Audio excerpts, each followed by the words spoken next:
ब्राह्मण जन्म मिलते ही हमारे परम शिक्षक शिव बाबा ने हमें पहला पाठ पक्का करा दिया। पहला पाठ कि हम ये शरीर नहीं, शरीर से बिल्कुल अलग। ये शरीर विनाशी है और मैं अजर अमर अविनाशी आत्मा हूँ। ये पाठ जो ब्राह्मण जन्म का भी पहला पाठ था, यज्ञ इतिहास का भी पहला पाठ था, और यही पाठ हमारा अंतिम पाठ है। जिस स्थिति में स्थित होकर हमें परम धाम जाना है, और इसीलिए बाबा रोज हमें जीते जी मरने का अभ्यास कराते हैं, बार बार स्मृति दिलाते हैं हमारे स्वधर्म की, स्वरूप की, स्वपिता की, निज घर की। और जितना जितना हम इन स्मृतियों में रहते हैं, उतना हमारी स्थिति ऊंची होती जाती है, आत्मा सर्वसमर्थ बनती जाती है। आज की मुरली भी हमारी इसी स्मृति को और पक्का कर रही है। सुनते हैं प्यारे बाबा के मधुर महावाक्य। आज है 20 जनवरी 2026। बाबा के मधुर महावाक्य हैं, मीठे बच्चे। बेहद के बाप को याद करना, यह है गुप्त बात। दिखाई नहीं देता है, गुप्त है। याद से याद मिलती है, जो याद नहीं करते उन्हें बाप भी कैसे याद करे। इसलिए बहुत याद करना है ताकि बाबा भी हमें बहुत याद करे। प्रश्न है संगम पर, तुम बच्चे कौन सी पढ़ाई पढ़ते हो जो सारा कल्प नहीं पढ़ाई जाती? उत्तर है जीते जी शरीर से न्यारा, अर्थात मुर्दा होने की पढ़ाई अभी पढ़ते हो, क्योंकि तुम्हें कर्मातीत बनना है। कर्मों से अतीत, कर्मेंद्रियों से अतीत, कर्म बंधनों से अतीत। बाकी जब तक शरीर में है तब तक कर्म तो करना ही है। मन भी अमन तब हो जब शरीर ना हो, तब तक संकल्प चलते रहेंगे। इसलिए मन जीते जगत जीत नहीं, लेकिन माया जीते जगत जीत। ओम शांति। बाप बैठ बच्चों को समझाते हैं, क्योंकि यह तो बच्चे समझते हैं, बेसमझ को ही पढ़ाया जाता है। अब बेहद का बाप, ऊंचते ऊंच भगवान आते हैं तो किसको पढ़ाते होंगे? किसको पढ़ाते होंगे? किसको पढ़ाया जाता है? जरूर जो ऊंचते ऊंच बिल्कुल बेसमझ होंगे। इसलिए कहा ही जाता है, विनाश काले विपरीत बुद्धि। विपरीत बुद्धि कैसे हो गए हैं? 84 लाख योनियां लिखा हुआ है ना, तो बाप को भी 84 लाख जन्मों में ले आए हैं। बाबा जो हम पर उपकार करते हैं उसका अपकार किया ना, इसीलिए ऐसा हाल हुआ। कह देते हैं परमात्मा कुत्ते, बिल्ली, जीव जंतु सब में है। बच्चों को समझाया जाता है। यह तो सेकंड नंबर पॉइंट देनी होती है ना। बाप ने समझाया है, जब कोई नया आता है तो पहले पहले उनको हद के और बेहद के बाप का परिचय देना चाहिए, बाकी बातें बाद में। वह बेहद का बड़ा बाबा और वह हद का छोटा बाबा। बेहद का बाप माना ही बेहद आत्माओं का बाप। देह का बाप अलग, आत्मा का बाप अलग, ये क्लियर करके समझाना है। वह हद का बाप जीव आत्मा का बाप हो गया। वह है सब आत्माओं का बाप। यह नॉलेज भी सब एक रस नहीं धारण कर सकते हैं। सबकी बुद्धि अलग अलग है ना, इसलिए कोई 1% धारण करते हैं, कोई तो कोई 1% धारण करते हैं, तो कोई 95% धारण करते हैं। अलग अलग बुद्धि है ना। धारणा बुद्धि के आधार से होती है। पवित्र है तो ज़्यादा, अपवित्र है तो कम, है ना। यह तो समझ की बात है। सूर्यवंशी घराना होगा ना, राजा रानी तथा प्रजा, यह बुद्धि में आता है ना। प्रजा में सब प्रकार के मनुष्य होते हैं। प्रजा माना प्रजा, बाप समझाते हैं, यह पढ़ाई है। अपनी बुद्धि अनुसार हर एक पढ़ते हैं, हर एक को अपना अपना पाठ मिला हुआ है। तो ये बातें समझने की है। इसमें क्या क्यों ऐसे वैसे भी नहीं करना है, प्रश्नचित नहीं बनना है, समझना है। जिसने कल्प पहले जितनी पढ़ाई धारण की है, उतनी अब भी धारण करते हैं। पढ़ाई कब छिपी नहीं रह सकती, पता चल जाता है ना कौन इंटेलिजेंट है कौन नहीं है। पढ़ाई अनुसार ही पद मिलता है। बाप ने समझाया है, आगे चल इम्तिहान तो होता ही है। एग्ज़ाम्स और ही आगे जाकर ज़्यादा होते हैं और बहुत डिफ़िकल्ट आते हैं। बगैर इम्तिहान ट्रांसफ़र तो हो ना सके।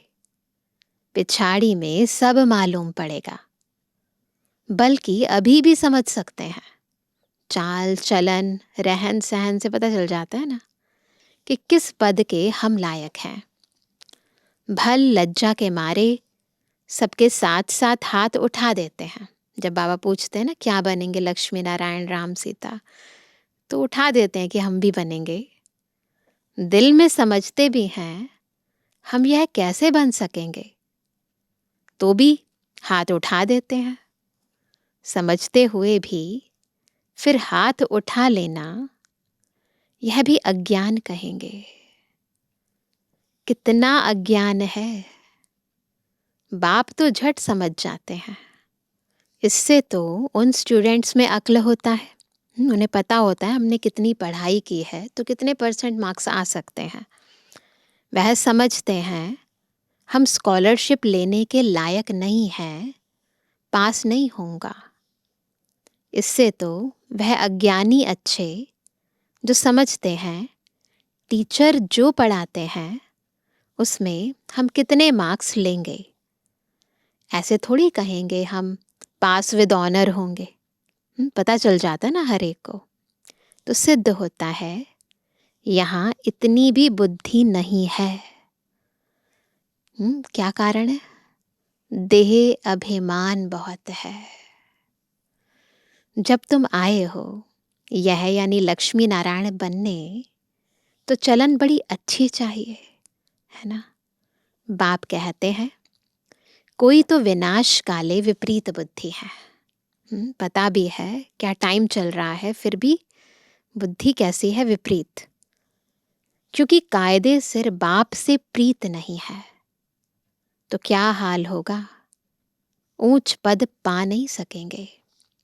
बाप बैठ तुम बच्चों को समझाते हैं विनाश काले विपरीत बुद्धि का अर्थ क्या है।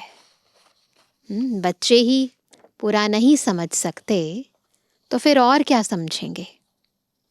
जो बच्चे समझते हैं हम शिव बाबा के बच्चे हैं, वही पूरा अर्थ को नहीं समझते।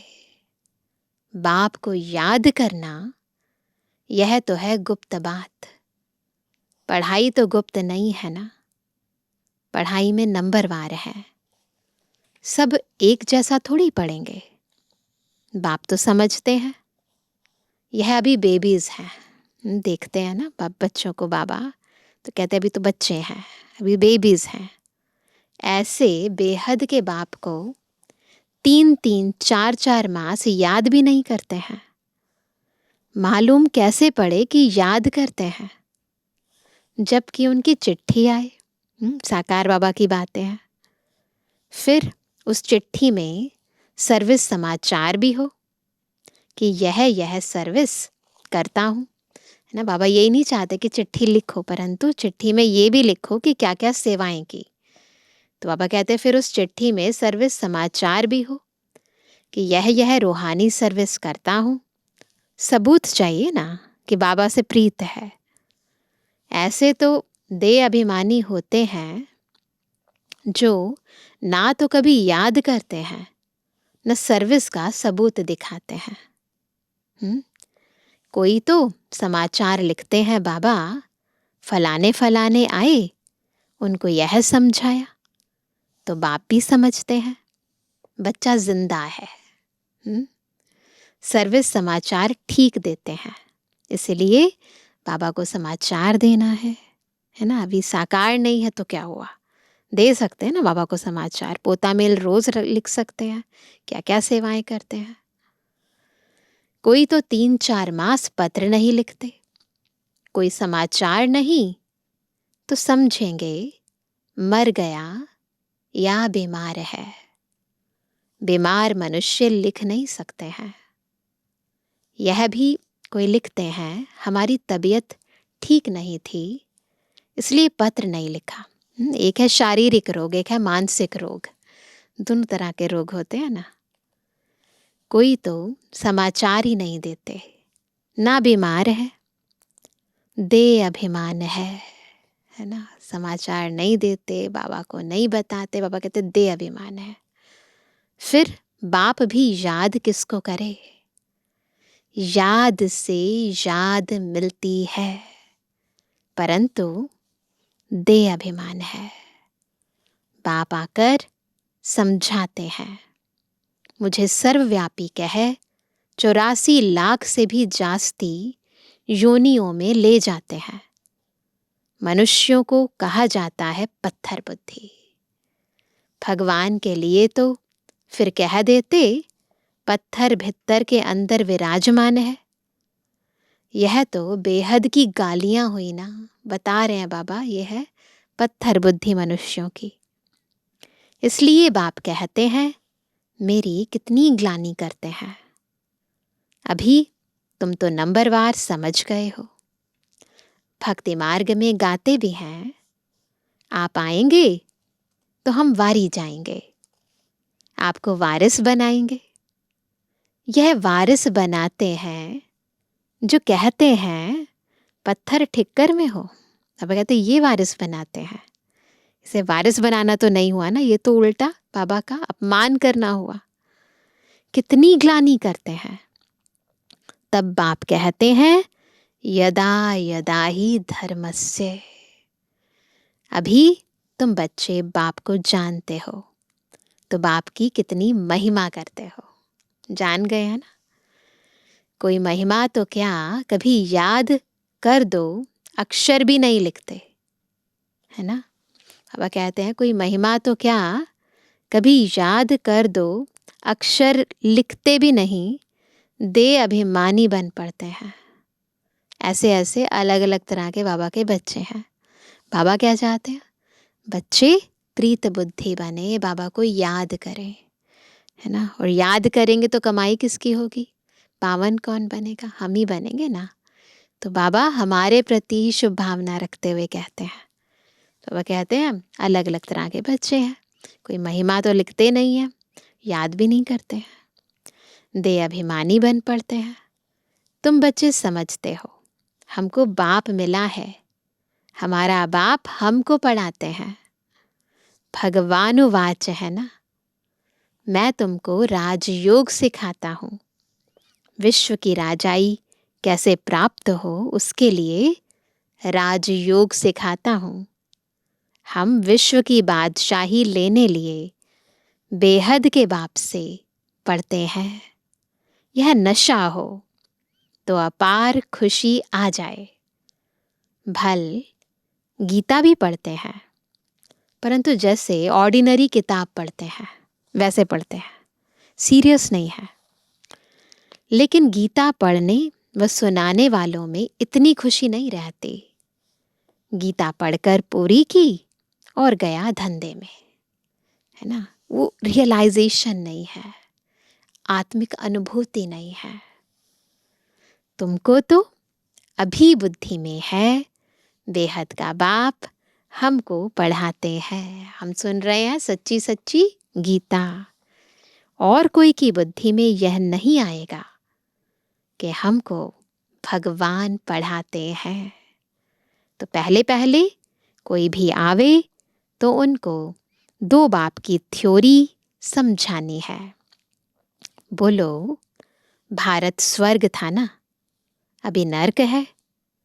ऐसे तो कोई कह ना सके कि हम सतयुग में भी हैं, कलयुग में भी हैं। ऐसे तो कोई नहीं कहेगा। किसको दुख मिला तो वह नर्क में है, किसको सुख मिला तो स्वर्ग में है। ऐसे तो नहीं कहेंगे ना कि एक ही टाइम पर दो दुनियाएं हैं, है ना। ऐसे बहुत कहते हैं। दुखी मनुष्य नर्क में है, हम तो बहुत सुख में बैठे हैं। महल माड़ियाँ आदि सब कुछ है। बाहर का बहुत सुख देखते हैं ना, बाहर का है, अंदर अंदर सुख नहीं है। यह भी तुम अभी समझते हो। सतयुगी सुख तो यहाँ हो नहीं सकता, क्योंकि पावन नहीं है ना आत्मा, है ना। पवित्रता सुख शांति की जननी है।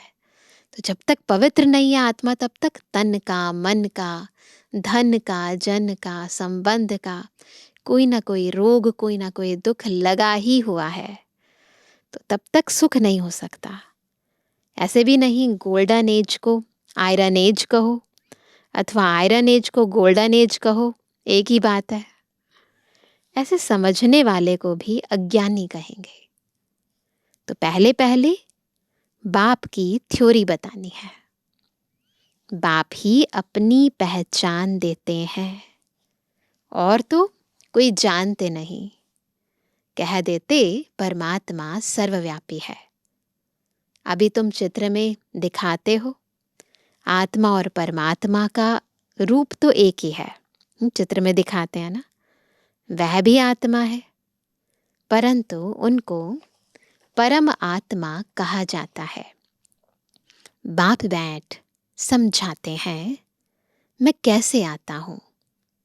सभी आत्माएं वहाँ परम धाम में रहती हैं। पहुँच जाएं सभी परम धाम में। हम सब आत्माएं बाबा के साथ परम धाम में। यह बातें बाहर वाला तो कोई समझ नहीं सकता। भाषा भी बहुत सहज है। गीता में श्री कृष्ण का नाम डाल दिया है। अब श्री कृष्ण तो गीता सुनाते नहीं है। वह तो सबको कह ना सकें कि माँ मेकम याद करो। देहधारी की याद से तो पाप कटते नहीं हैं। किसकी याद से पाप कटते हैं? शिव बाबा की। श्री कृष्ण भगवान वाच देह के सब संबंध त्याग, माँ मेकम याद करो परंतु। देह के संबंध तो श्री कृष्ण को भी हैं, और फिर वह तो छोटा सा बच्चा है ना। तो फिर ये बात कौन कहेगा? ये स्वयं शिव परमात्मा कह सकते हैं। यह भी कितनी बड़ी भूल है। कितना फर्क पड़ जाता है एक भूल के कारण। परमात्मा तो सर्वव्यापी हो नहीं सकता, जिसके लिए कहते हैं सर्व का सद्गति दाता है, तो क्या वह भी दुर्गति को पाते हैं? है ना। अगर बता दिया कि अलग अलग योनियों में आते हैं तो वो भी दुर्गति को पाते हैं, तो वो स्वयं सदा सुख में है, सदा शांति की अवस्था में है। सुख का सागर, शांति का सागर, प्रेम का सागर है ना। वो कभी दुख में नहीं आते हैं, तभी तो हमारी सद्गति कर पाते हैं। तो बाबा कहते हैं परमात्मा कब दुर्गति को पाता है क्या? ये सब विचार सागर मंथन करने की बातें हैं, टाइम वेस्ट करने की बात नहीं है। मनुष्य तो कह देते कि हमको फुर्सत नहीं है। तुम समझाते हो कि आकर कोर्स लो, तो कहते फुर्सत नहीं। 2 दिन आएंगे, फिर 4 दिन नहीं आएंगे। पढ़ेंगे नहीं तो यह लक्ष्मी नारायण कैसे बन सकेंगे? माया का कितना फोर्स है, खींच लेती है ना, फिर बातों में भी आ जाते हैं। बाप समझाते हैं, जो सेकंड जो मिनट पास होता है वह हूबहू रिपीट होता है, अनगिनत बार रिपीट होते रहेंगे। अभी तो बाप द्वारा सुन रहे हो। बाबा तो जन्म मरण में आते नहीं, भेंट की जाती है, कंपेयर किया जाता है पूरा जन्म मरण में कौन आता है और न आने वाला कौन। भगवान की महिमा भी करते हैं ना, अजन्मा अभोक्ता।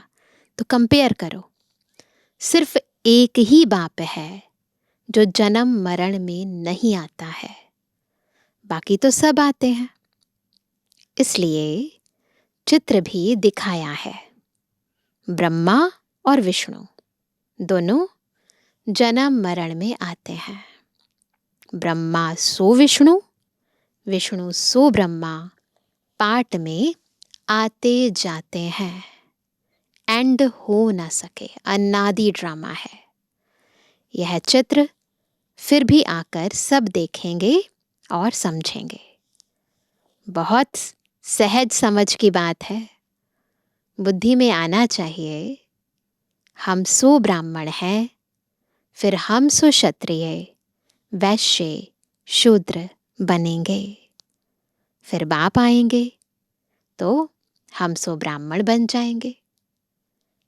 यह याद करो तो भी स्वदर्शन चक्रधारी ठहरे, बुद्धि में चक्र फिरता रहे। बहुत हैं जिनको याद ठहरती नहीं।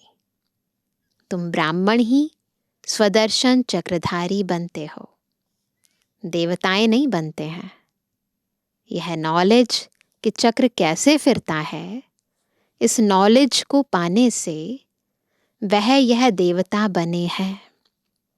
वास्तव में कोई भी मनुष्य स्वदर्शन चक्रधारी कहलाने के लायक नहीं है। मनुष्यों की सृष्टि मृत्यु लोक ही अलग है।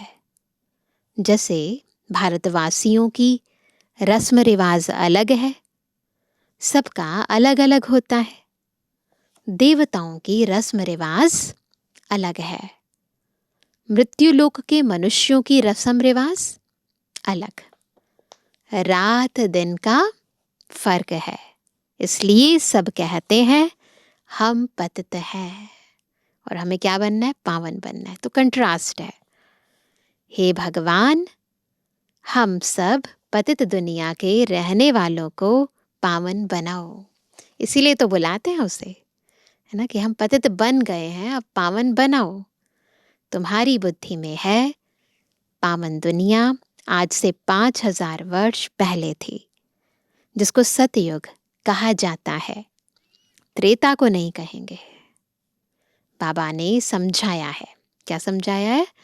बाप ने समझाया है वह है फर्स्ट क्लास, यह है सेकंड क्लास। अंतर हो गया ना, सतयुग से त्रेता में आ गए। तो एक एक बात अच्छी रीति धारण करनी चाहिए। जो कोई भी आए तो सुनकर वंडर खाए। कोई तो वंडर खाते हैं, परंतु फिर उनको फुर्सत नहीं रहती जो पुरुषार्थ करें। कईयों को समझ में आ जाता है, परंतु टाइम नहीं है, पुरुषार्थ नहीं कर पाते। फिर सुनते हैं, पवित्र जरूर रहना है ना, फिर सुनते हैं ना। यह काम विकार ही है जो मनुष्य को पतित बनाता है। इनको जीतने से ही तुम जगत जीत बनेंगे। बाप ने कहा भी है, काम विकार जीत जगत जीत बनो, काम जीत जगत जीत। मनुष्य फिर कह देते मन जीते जगत जीत बनो, है ना। मन को वश में करो। अब मन अमन तो तब हो जब शरीर ना हो। जब तक शरीर है तब तक मन अमन नहीं हो सकता, है ना। बाकी मन अमन तो कभी होता ही नहीं। देह मिलती ही है कर्म करने के लिए। तो फिर कर्मातीत अवस्था में कैसे रहेंगे? शरीर मिला ही है कर्म करने के लिए, तो जैसे ही शरीर मिलता है आत्मा संकल्प चलाना शुरू करती है, फिर कर्मेंद्रियों से कर्म कराना शुरू करती है। तो जब तक शरीर है तब तक मन अमन नहीं हो सकता। बिल्कुल मन शांत हो जाए, बिल्कुल कुछ संकल्प चले ही ना, शून्य हो जाए, वो नहीं हो सकता। तो बाबा कहते हैं कर्मातीत अवस्था कहा जाता है मुर्दे को। जीते जी मुर्दा शरीर से न्यारा। तुमको भी शरीर से न्यारा बनने की पढ़ाई पढ़ाते हैं। कौन सी पढ़ाई पढ़ रहे हैं सभी? मुर्दा बनने की, शरीर से न्यारा होने की। शरीर से आत्मा अलग है, आत्मा परम धाम की रहने वाली है। आत्मा शरीर में आती है तो उनको मनुष्य कहा जाता है। शरीर मिलता ही है कर्म करने लिए। एक शरीर छूट जाएगा, फिर दूसरा शरीर आत्मा को लेना है कर्म करने लिए। शांत तो तब रहेंगे जब कर्म नहीं करना होगा। तो वो कब होगा? जब कर्म इंद्रियां नहीं होंगी। वो कहाँ होंगी? मूल वतन में।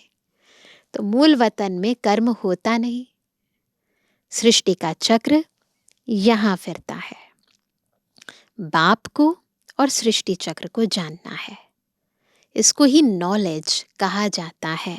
रचता और रचना के आदि मध्य अंत का ज्ञान। यह आंखें जब तक पतित क्रिमिनल हैं तो इन आंखों से पवित्र चीज देखने में आ नहीं सकती। जब तक क्रिमिनल आई है, देह पर नजर है, तब तक पवित्र चीज नहीं देखने में आएगी। इसलिए ज्ञान का तीसरा नेत्र चाहिए अगर हमें पवित्र को देखना है तो। बाबा को जानना, पहचानना, सतयुगी दृश्यों को देखना, ये सब इस तीसरे नेत्र से होता है। विजुलाइज जो हम करते हैं ये सब थर्ड आई से करते हैं, बुद्धि के तीसरे नेत्र से। जब तुम कर्मातीत अवस्था को पाएंगे अर्थात देवता बनेंगे, फिर तो इन आँखों से देवताओं को देखते रहेंगे।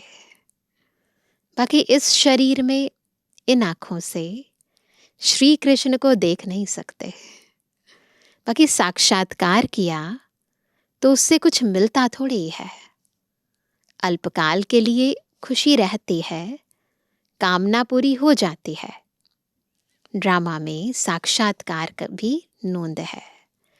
ड्रामा में साक्षात्कार की भी नोंद है। इससे प्राप्ति कुछ नहीं होती है ना। साक्षात्कार होता है, आत्मा को खुशी होती है, इच्छा पूरी हो जाती है, लेकिन प्राप्ति नहीं होती है।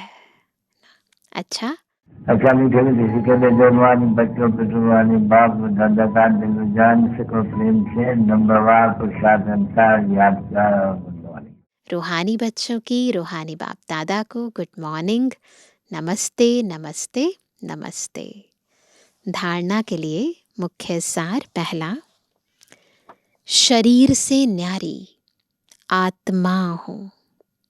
जीते जी इस शरीर में रहते जैसे मुर्दा।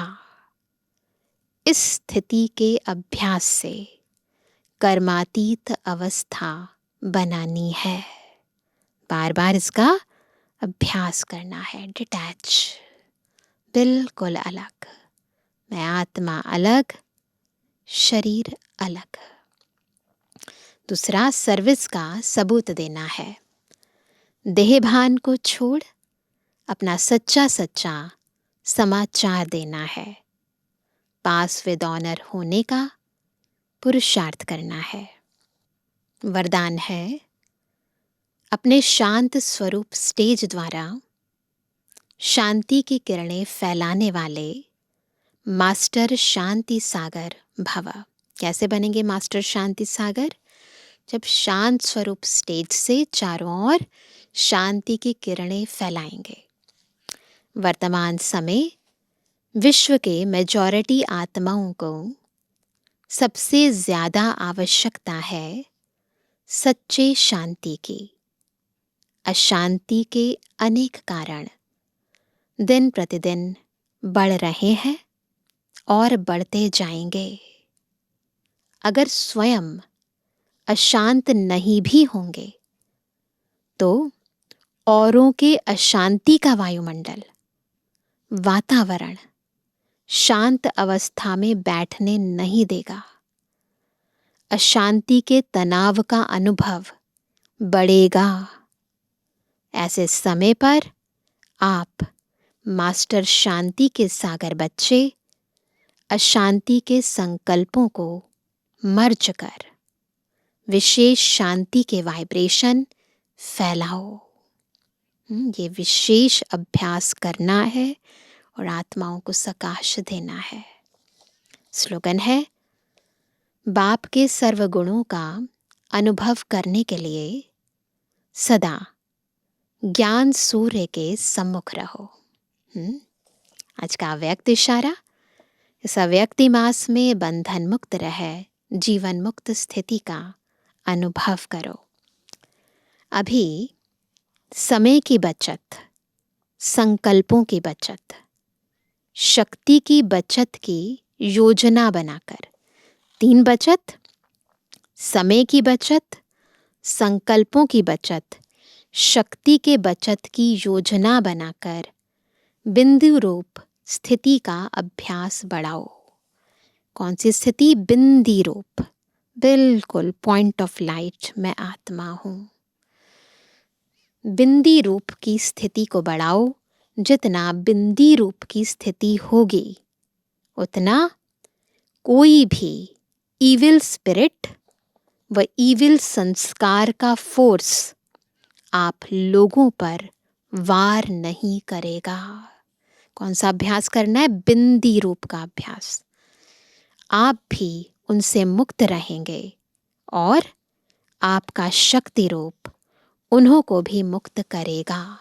तो खुद भी मुक्त रहेंगे और दूसरों को भी मुक्त करा पाएंगे जब अपने अंदर इस अभ्यास को बढ़ाएंगे। क्या करना है? समय की बचत, संकल्पों की बचत, शक्ति की बचत और बिंदी रूप का अभ्यास। अच्छा, ओम शांति।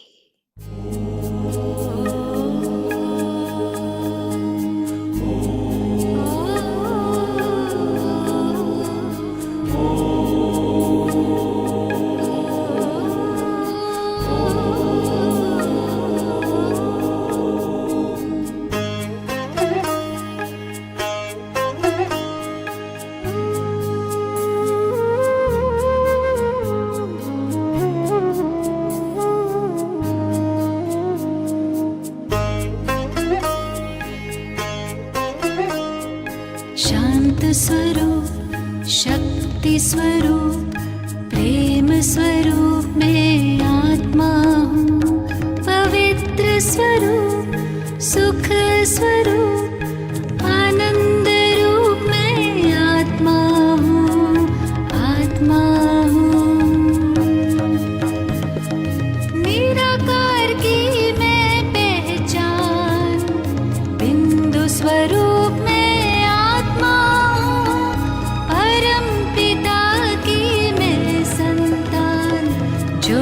स्वरूप में आत्मा हूँ।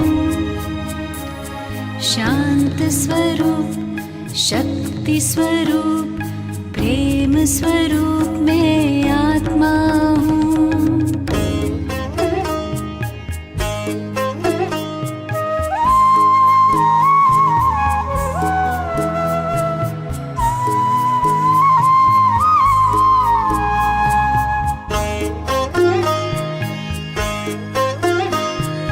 दीप में जैसे ज्योति है, सीप में जैसे मोती है, अंबर में जैसे तारे, फूलों में खुशबू होती है, भ्रिकुटी बीच में विराजमान, रूप अनूप में आत्मा हूँ।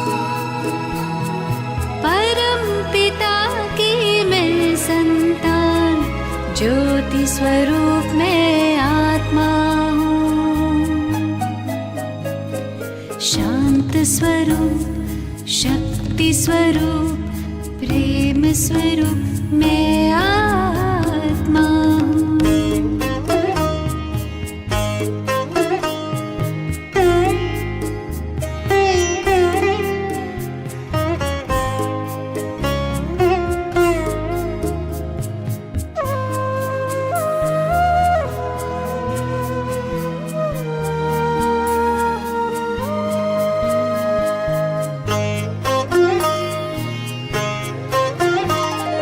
देह नहीं मैं देही हूँ, तन के गृह में गेही हूँ। शिव की प्यारी तन से न्यारी, आत्मा सभी की स्नेही हूँ। दिव्य गुणों की मैं हूँ खान, दिव्य स्वरूप में आत्मा हूँ। परम पिता की मैं संतान, ज्योति स्वरूप में आत्मा हूँ। शांत स्वरूप, शक्ति स्वरूप, प्रेम स्वरूप में आत्मा हूँ।